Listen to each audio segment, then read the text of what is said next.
তো hey guys, কেমন আছো সবাই? তো অনেক দিন পর ডেইলি ভ্লগস বানাচ্ছি, তো সবাই কাইন্ডলি একটু লাইক করে দিও। তো সকাল সকাল দেখলাম কাকুর নতুন বাড়ির এখানে কল বসানোর কাজ চলছে। তো আমি আর আফসানা দাঁড়িয়ে দাঁড়িয়ে সেটাকে দেখছিলাম। দেন আবিরের সঙ্গে একটু জুয়েল ভাইপোর বাড়িতে চলে গেছিলাম। তারপরে জুয়েল ভাইপোর বাড়ি থেকে এসে আমরা একটু সবজি বাজারে চলে গেছিলাম, বিকজ আবিরদের বাড়িতে গেস্ট এসেছে, তো কিছু কেনাকাটা করার ছিল আবিরের, তাই ওর সঙ্গে গেছিলাম। দেন ওখানে গিয়ে দাঁড়িয়েছিলাম, তো আবির এখান থেকে কিছু শশা কিনে নিল স্যালাড বানানোর জন্য। আর এখানে দোকানে দাঁড়িয়েছিল, দেখলাম ওখান থেকে কিছু পাঁপড় কিনে নিল।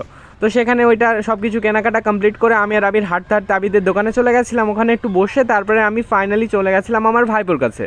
তারপরে ভাইপোর কাছে গিয়ে ভাইপো বললো আমার বাইক তো নেই, তো গ্যারাজে দেওয়া আছে, ওর বাইকের কিছু প্রবলেম হয়ে গেছিলো, তো সেটা দেখার জন্য গ্যারাজে যেতেই এখানে ভাইপোর মডেলের একটা গাড়ি দাঁড়িয়েছিল। তো সেটা দেখে ভাইপো একটু চেক আউট করছিল। ভাইপোর হয়তো পছন্দ ছিল গাড়িটা, তো দেখলো এদিক ওদিক ঘুরে আর এটা নেওয়ার প্ল্যান করছে হয়তো গাইজ। তো সেটা দেখার পর বাইকটাকে নিয়ে আমি আর ভাইপোর সঙ্গে সঙ্গে বাড়ি চলে এলাম। তো বাড়ি এসে তেমন কোনো কাজই ছিল না। তো সন্ধ্যাবেলা আবিরদের বাড়িতে বললাম তো গেস্ট এসেছে, তো আবিরের নতুন জিজু এসেছিলো। তো আবিরের নতুন জিজুর সঙ্গে আমি আর আবির ফাইনালি সন্ধ্যাবেলায় ঘুরতে বেরিয়ে গেলাম। তো আমরা চলে গেছিলাম আমাদের ওখানকার একটা রেস্টুরেন্ট যেটার নাম ছিল ঝাঁঝ লবঙ্গ। তো ওখানে গিয়ে দেখলাম লাইটিংটা বেশ ভালো লাগছে। আর এখানে দেখলাম শীতের জন্য গাইজ দেখো চারিদিক থেকে ঘিরে দিয়েছে, তোমরা অন্য মাইন্ডে নিও না।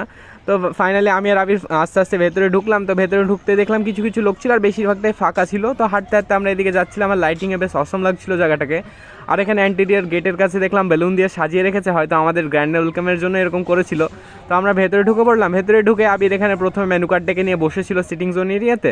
তো ওখানে গিয়ে আমি কিছু সেলফি তুলে নিলাম লোককে দেখানোর জন্য। তারপরে সেলফি টেলফি তোলার পর আমাদের খাবার চলে এসলো। তো আমরা অর্ডার দিয়েছিলাম কফি আর চিকেন চাউমিন। তো দেখতে তো বেশ অসম লাগছিল, বাট খেতে গিয়ে গাইস বুঝতে পারলাম অনেক বেশি কোয়ান্টিটি ছিল, তো খেতেই পারছিলাম না। আবিররাও তো খাবার অনেক নষ্ট করেছিল। তো খাওয়া দাওয়া কমপ্লিট করলাম। খাওয়া দাওয়া কমপ্লিট করে এখন আমি বাড়ি আসতে থাকি। আর তোমরা দেখো ভিডিওসের জন্য আমার চ্যানেলটাকে সাবস্ক্রাইব করে নি আর কমেন্টস করতে ভুলো না। Tata guys.